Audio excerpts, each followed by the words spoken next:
হরে কৃষ্ণ। 2025 3 ফেব্রুয়ারি সোমবার, মাঘ মাসের শুক্লপক্ষের পঞ্চমী তিথি। এবছর একই দিনে একসাথে অনেকগুলো উৎসব পালিত হতে যাচ্ছে। তো সেগুলো হচ্ছে বসন্ত পঞ্চমী, বিদ্যা দেবী সরস্বতী মায়ের আবির্ভাব তিথি অর্থাৎ সরস্বতী পূজা, শ্রীমতী রাধা রানীর পিতা বৃষভানু মহারাজের কলৌ প্রকাশ, শ্রীল পুণ্ডরিক বিদ্যানিধি ঠাকুর মহাশয়ের আবির্ভাব তিথি, শ্রী চৈতন্য মহাপ্রভুর নিত্যসঙ্গী শ্রীমতী বিষ্ণুপ্রিয়া দেবীর আবির্ভাব তিথি, শ্রী রঘুনন্দন ঠাকুরের আবির্ভাব তিথি, শ্রীল রঘুনাথ দাস গোস্বামী মহারাজের আবির্ভাব তিথি ও শ্রীল বিশ্বনাথ চক্রবর্তী ঠাকুরের তিরোভাব তিথি।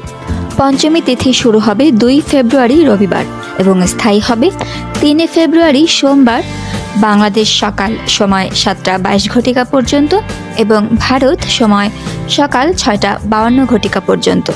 এবং 3 ফেব্রুয়ারি অবশ্যই দুপুর 12টা পর্যন্ত উপবাস করতে হবে।